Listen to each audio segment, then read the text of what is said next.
technique du ganglion sentinelle. Donc en bon français, comment fais-je? La technique du ganglion sentinelle, c'est une technique qui maintenant est bien décrite depuis une bonne quinzaine, voire une vingtaine d'années, et qui finalement vient d'être validée définitivement par un travail français collectif sur cette étude qui date, donc on le voit, de 2007, qu'on a publié l'année dernière en plein Covid à l'ASCO, qu'on a présenté à l'ASCO en virtuel, en distanciel, et publié dans le JCO en suivant. Et donc cette étude montre qu'on a, on a finalement une validation oncologique, hein, c'est la question qu'on se posait depuis assez longtemps. Est-ce qu'on ne fait pas courir une perte de chance aux patients pour avoir une moindre invasivité? Finalement, non, on a exactement les mêmes résultats oncologiques en chirurgie de type curage pour les coups N0, des T1, T2, de la cavité orale et même de l'oropharynx. On a disons la même efficacité carcinologique. Finalement, on a 10% des patients qui vont récidiver dans le coup, quoi qu'on fasse des ganglions sentinelles ou qu'on fasse un curage. Donc finalement, ça vient valider, on pourrait dire définitivement, parce que c'est une étude randomisée, donc le niveau de preuve est très élevé. C'est multicentrique, c'est de la vraie vie, c'est pas que des centres experts, hein. La technique, en fait, finalement, ce n'est pas du tout spécifique du cancer, hein, ce qu'on explique aux patients, c'est-à-dire que c'est comme un PET scanner, hein, c'est du FDG. Là, c'est pas du FDG, là, c'est du technétium. On va juste injecter autour d'une zone malade. Donc, finalement, on va cartographier le réseau lymphatique d'une région anatomique qui porte une tumeur ou qu'elle n'en porte pas. De toute façon, il y a des ganglions qui sont des sentinelles, c'est-à-dire des premiers relais qui peuvent être allumés par le technétium et on le verra de manière tout à fait classique, hein. Donc 2A, 3, on est habitué à voir ça dans le drainage d'une zone anatomique, mais dans 10-15% des cas, on a du 4, on a du contrôle latéral alors qu'on ne l'attendait pas. Donc on se dit, tiens, on va peut-être chercher des choses qu'on ne serait pas allé chercher si on n'avait pas fait ce repérage, cette cartographie lymphatique. Donc d'une part, cette technique, permet de rattraper des cas qu'on n'aurait pas forcément opérés ou des niveaux ganglionnaires qu'on ne serait pas allé chercher.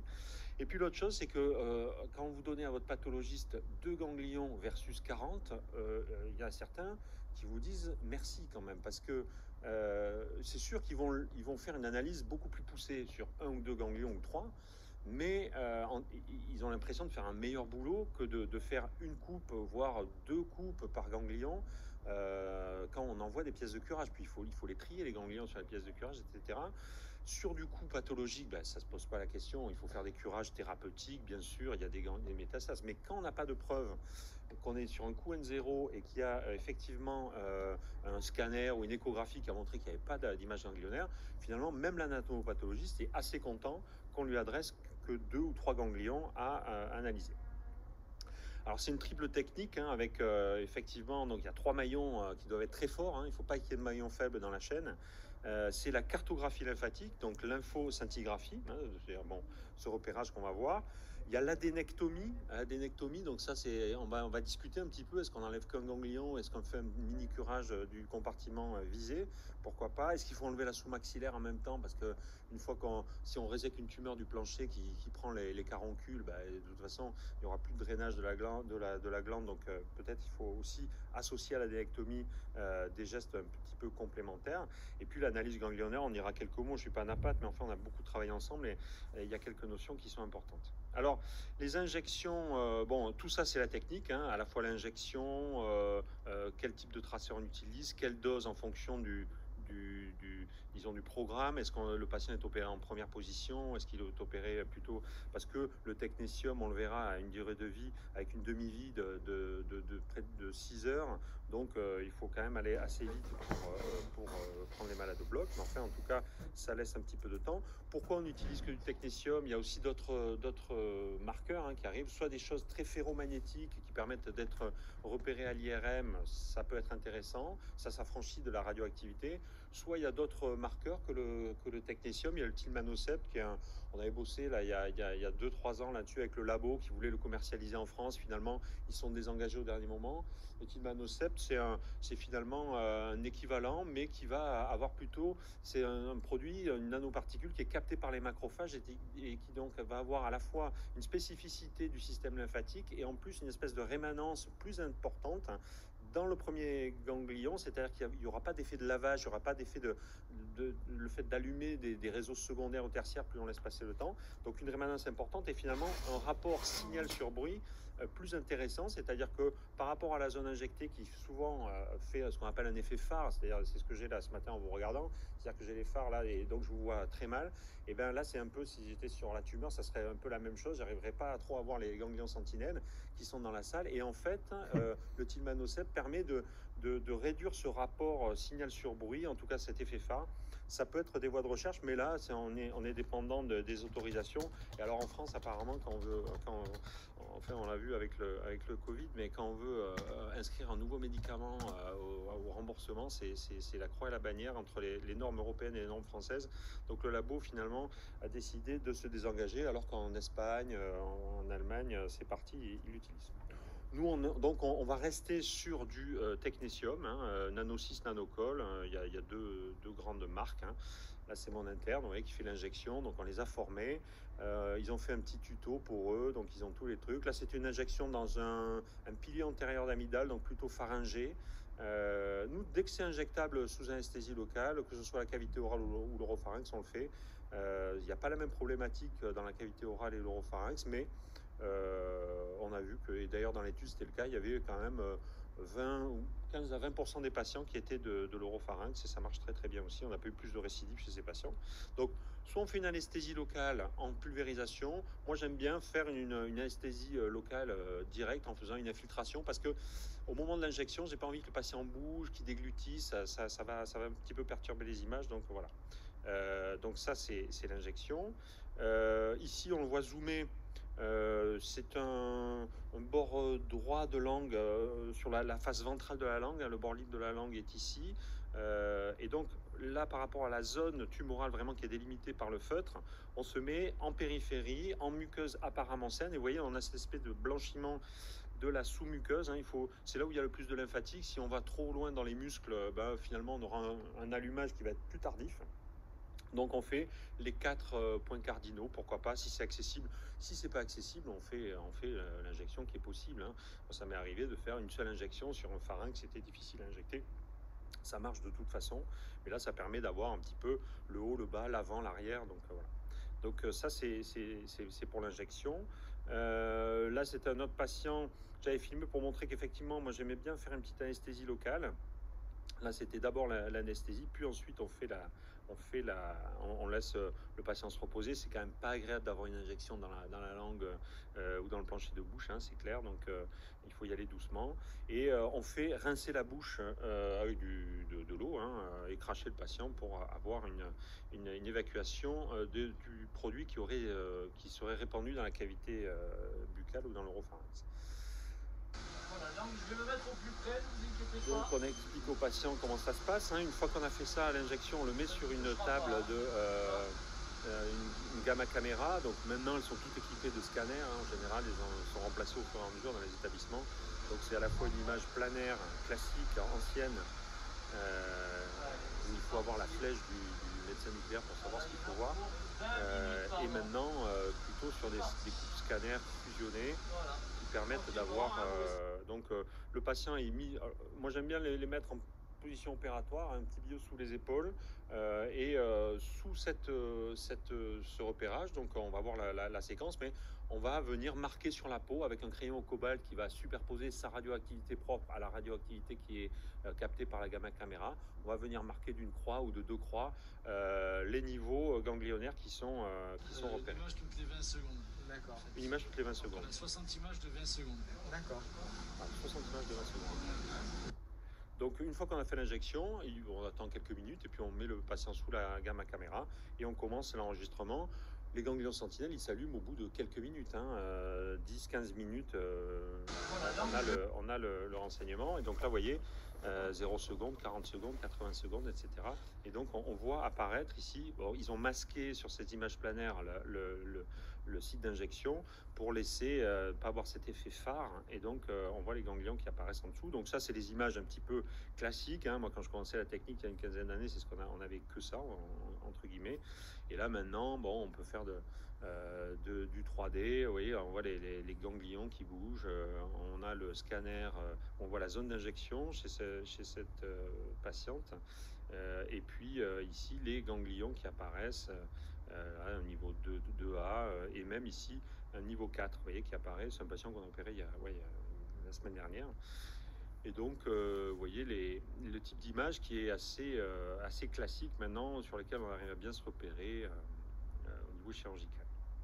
Donc, une fois qu'on a fait ça, donc soit on fait alors une injection la veille, on injecte 44 mégabecquerels, c'est-à-dire quasiment 1 millicurie, voilà. Et si c'est le jour même, on est plutôt autour de 33 mégabecquerels, ça fait 0,6 millicurie répartis dans quatre seringues pour faire les injections.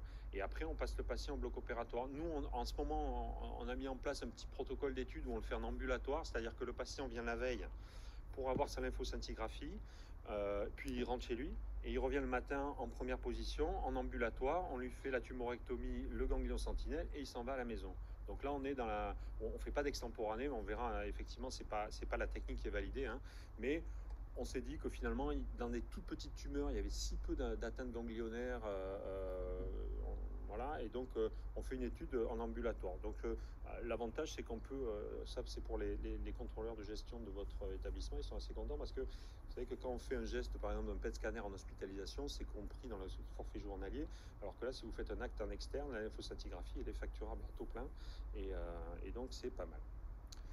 Donc là, outre ces détails économiques, l'adénectomie ensuite, donc on est au bloc opératoire. Alors bon, effectivement, on le fait sous anesthésie générale parce que on va faire une tumorectomie. Enfin, s'il n'y avait que le ganglion sentinelle sous anesthésie locale, c'est quand même assez facile. Et donc le principe, ça va être bien sûr d'inclure l'incision dans un éventuel curage, donc vous faites comme vous voulez, mais bon, il faut que ce soit convertible, soit après l'extemporané, soit à distance lors de l'analyse définitive, que ce soit convertible ou compatible avec un curage. Et puis, on va s'aider de ces sondes, de ces gamma caméras portables, enfin pas oui, des sondes de détection de radioactivité portable, qui maintenant sont très précises, très collimatées, comme ils appellent, c'est-à-dire avec un aspect directionnel très fort, et on se met de manière opposée. Vous voyez, si le haut est là, il y a une forte activité liée à l'injection, et donc on va utiliser la gamma caméra, enfin la sonde de détection, plutôt dans le sens céphalo-caudal pour s'opposer à la radioactivité qui vient de la cavité orale, et donc pour s'affranchir de l'effet phare et de pouvoir repérer les ganglions. Donc ici, on a une petite vidéo, on voit ça. Donc là, on a l'angle de la mâchoire. C'est le patient, on a vu les imageries tout à l'heure en fusion en scanner. On va venir donc faire une incision classique, toute petite, d'adénectomie. Vous voyez, ça fait 2 à 3 cm maximum. Là, ça sera à 2 niveaux chez ce patient. Vous voyez que bon, c'est vraiment une petite incision. Là, moi, ce que je fais, c'est que je vais aller, dans son cas, je vais aller repérer le digastrique ici pour avoir un repère. Là, on utilise effectivement ce repère à la fois visuel, ce comptage de coups par seconde, ou coups par minute, ça dépend comment c'est calibré, et pour aller chercher, se diriger vers le ganglion. Ce qui est très important, c'est de ne pas utiliser de pinces à griffes, des pinces atraumatiques, parce que les micrométastases sont sous la capsule du ganglion, donc si on ne veut pas faire d'essaimage, il ne faut pas traumatiser le ganglion, donc on saisit souvent la graisse qui est autour. Et en fonction des cas, soit on arrive à faire une adénectomie plus ou moins sélective, soit on peut carrément faire un mini curage du niveau. Là, moi, finalement, j'ai enlevé, vous voyez, un petit peu tout, ce que j'ai pu récolter. Et là, je me dis, bon, voilà, là, il y a une intensité très forte, une intensité moins forte. Donc, c'est sonore aussi. Là, le ganglion sentinelle princeps, c'est celui-là. Je vais l'envoyer en disant qu'il fait 2000 coups par minute. Et l'autre, ça sera moins, je crois qu'il y avait 200 ou 300 coups par seconde, pardon, CPS. Voilà. Donc, voyez, on a la correspondance entre le son et le comptage sur la machine, sur la sonde de détection.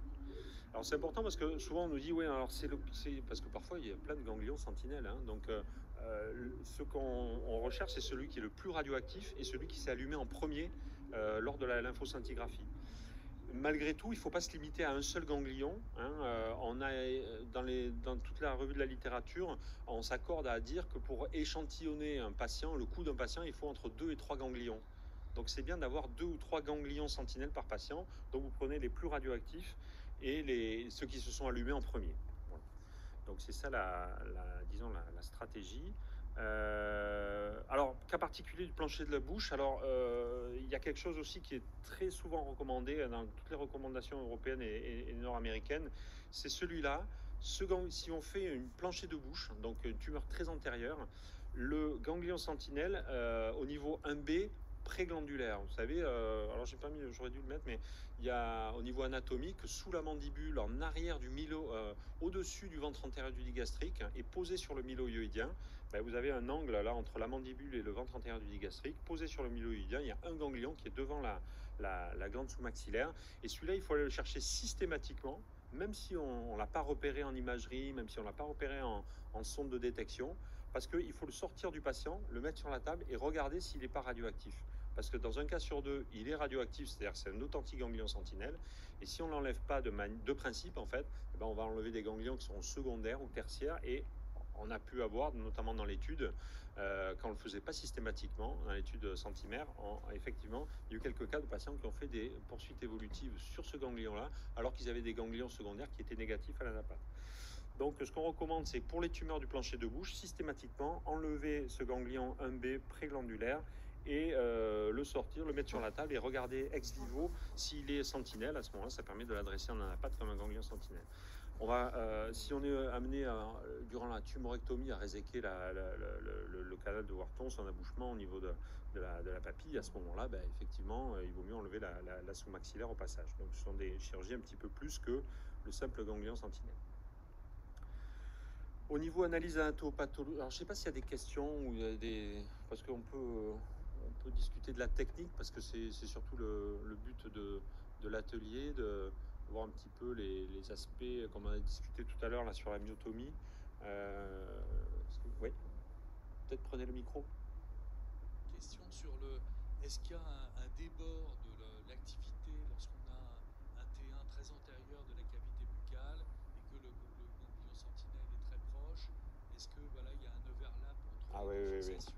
Oui, complètement. Donc c'est vraiment ce qui a montré qu'au début on était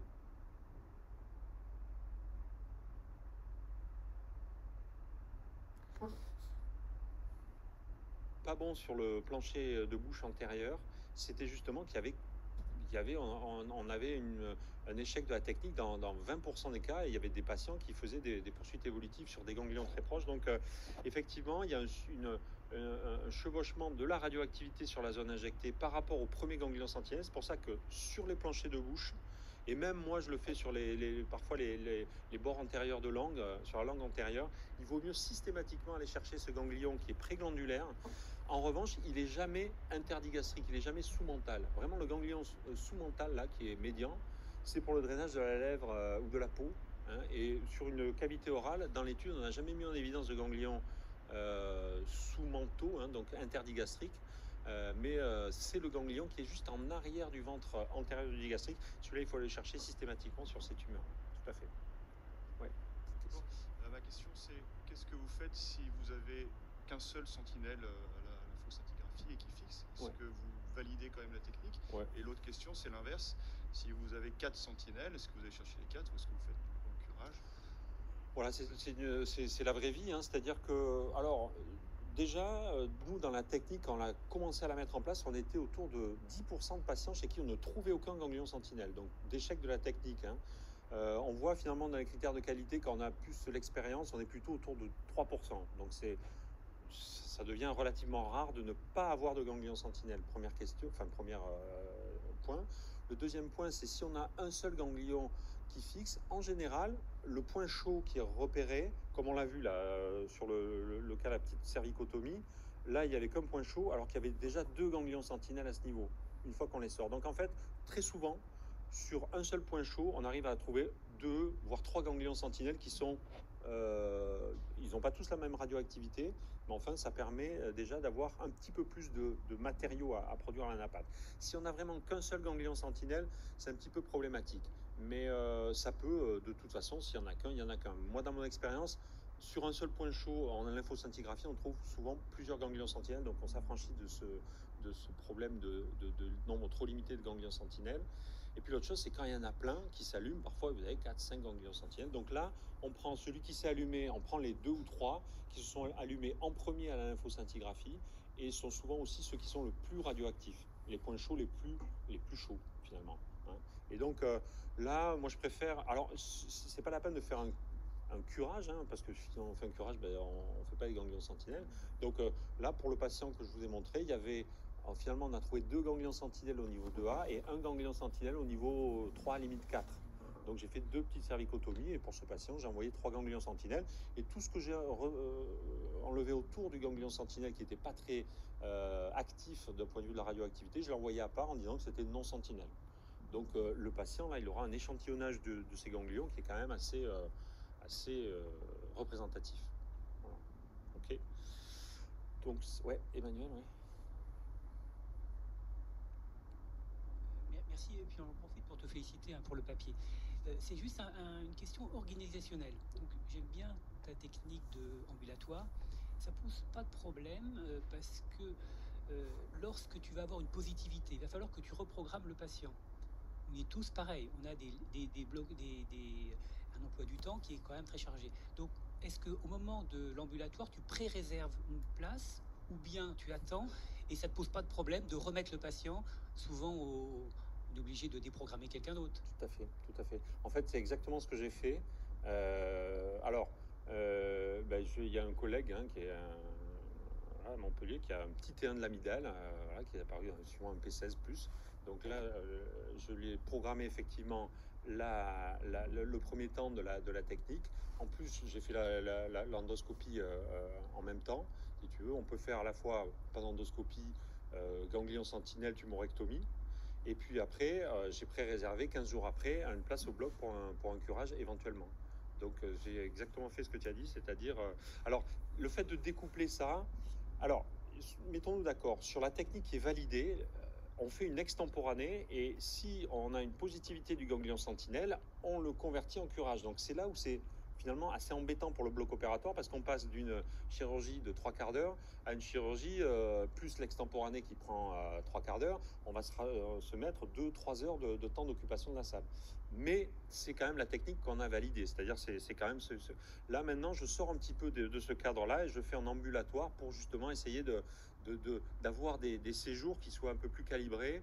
On fait l'adénectomie ou on fait un curage, mais on ne fait pas adénectomie plus ou moins curage parce qu'alors là, au niveau du programme opératoire, c'est compliqué. Mais on sort un peu des clous quand même. Bon, la nappate, on n'en parle pas trop. Juste si on peut en parler, mais globalement, ce que peut faire votre anapathe, c'est en paire opératoire, si vous voulez faire de l'extemporané, je pense que c'est quand même ce qui est validé dans la technique, ils peuvent faire soit juste une empreinte, c'est-à-dire ils coupent le ganglion, ils font une empreinte cyto, une coloration, ils le lisent, ça donne un très bon résultat, soit alors ils font une vraie coupe en congélation, et ils font une coupe, ils congèlent et ils débitent. On perd un peu de matériau ganglionnaire, mais c'est quand même assez précis. Et donc, ça permet de savoir coup positif, coup négatif, et de faire dans le même temps un curage ou pas. Ça, c'est la technique qui est validée. Et puis, une fois qu'ils ont fait ça, si le ganglion est négatif, il est N0, oui. À ce moment-là, ils vont épuiser tout le ganglion en faisant des sections de 2 ou 3 mm. Et après, ils font des coups de poulet, 150, 250 microns en fonction des œufs. Et dès qu'ils trouvent une micrométastase, ils arrêtent, ils disent ganglion positif. Donc on cherche des petites choses, Vous voyez que là c'est 1 millimètre, ça c'est 100 microns, donc on cherche on a considéré que les cellules tumorales isolées comme ça, circulantes dans les sinus des ganglions, on a considéré que le coup était négatif, donc si le patient n'a que ça, on dit qu'il a un coup négatif et on ne fait pas de curage. Et dans l'étude, effectivement, il y a une quinzaine de patients comme ça qui n'ont fait aucun événement carcinologique. C'est très débattu, il y a eu des questions-réponses dans le JCO, etc. là-dessus, mais C'est très débattu, mais nous, dans notre expérience, un coup positif, c'est quand il y a du tissu cancéreux dans un ganglion et qui doit faire une taille de plus de 250 microns. C'est la définition habituelle à NAPAT. Alors, juste pour parler de la stratégie, parce que le temps avance, mais ça, c'est vraiment le schéma de l'étude, hein, les ganglions sentinelles. Dans le bras ganglion sentinelle, j'ai pas mis le bras curage parce que tout le monde sait ce que c'est, mais dans le bras ganglion sentinelle, 140 patients, bon, peu importe, c'est juste pour dire que là-dessus, vous voyez, échec de repérage, ça peut arriver. Si on a un échec de repérage, on fait un curage, on fait une stratégie classique. Mais si on arrive à faire une adénectomie des ganglions sentinelles, on fait une extemporanée.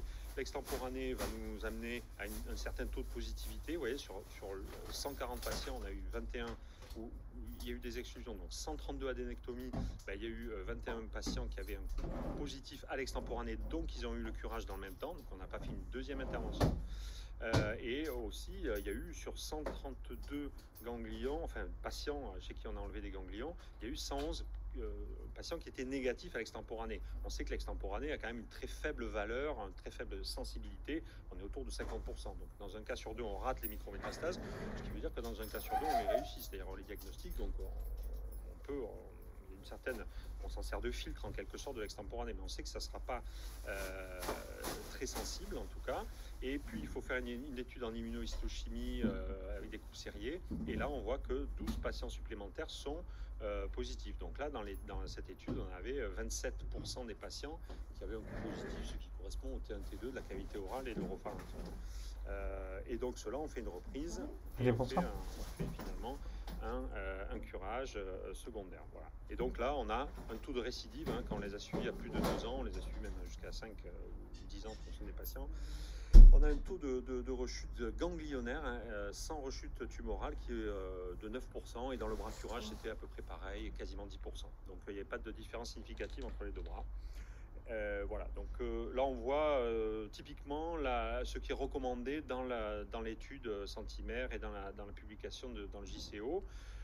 Moi, je vous en ai parlé, mais on sort un tout petit peu de ce cadre-là pour faire une étude en ambulatoire. C'est une étude des GOS qui est validée avec un comité d'éthique, etc. Donc, on ne fait pas de choses expérimentales comme ça. Donc, mais on fait un protocole ambulatoire où là, on ne fait plus d'extemporanée. Le patient, il ressort. La veille, il a eu sa lymphoscintigraphie, le AJ0 ambulatoire, tumorectomie, ganglion sentinelle, et puis il repart. Est-ce qu'un jour, on va arriver, et moi, je pense peut-être qu'on va y arriver, à faire une étude, disons, préliminaire au patient, parce que moi, ce qui m'intéresserait, c'est de faire une tumorectomie et d'avoir le ganglion sentinelle. On en parlera sûrement, on est en train de faire une thèse là-dessus, sur les critères histopronostiques de la tumeur elle-même. C'est très intéressant d'avoir ça en RCP, pour savoir s'il faut faire un curage des deux côtés, s'il faut faire une radiothérapie. Et donc, ça peut être intéressant de se dire, bon, mais pour ces petites tumeurs, on peut faire une panendoscopie, une tumorectomie, un ganglion sentinelle. Une fois qu'on a ces renseignements, on staffe le dossier. Qu'est-ce qu'on lui fait? Un curage, pas un curage, d'un côté, des deux côtés? Est-ce qu'on prévoit d'emblée une radiochimiothérapie? Pourquoi pas? Parce que là, on voit qu'il y a 10% des patients qu'on n'arrive pas à soigner correctement, qui vont récidiver. Et quand on les regarde, ces patients, on voit qu'ils avaient des fronts d'invasion dans la tumeur qui étaient caractéristiques. On voit qu'il y avait des choses quand même qu'il faudra chercher. Donc, il y a sûrement des voies d'avenir qui vont nous amener à modifier un petit peu tout le schéma de prise en charge des patients. Donc, juste en conclusion, stratégie qui est sûre, hein, qui fonctionne, qui est équivalente avec le curage. Donc, dans les prochains référentiels de l'INCa, il y aura marqué que c'est un standard de traitement. On aurait pu marquer c'est le standard de traitement, mais là on devient un petit peu coercitif et on allait mettre les confrères qui n'en font pas dans la difficulté. Donc vous verrez que c'est un standard de traitement qui est aussi valable que le curage, et on va essayer de le faire rembourser et payer par la sécurité, par la caisse d'assurance maladie, au moins autant qu'un curage. Sinon, parce que la cotation, on n'en a pas parlé, mais enfin, elle ne va pas chercher très loin quand on fait une adénectomie par rapport à un curage. Donc c'est quand même un frein à la diffusion de cette technique, et on est sur le coup là pour le faire prendre en charge par l'assurance maladie, au moins un tarif équivalent avec un curage. Voilà, on a fini. Merci pour votre écoute.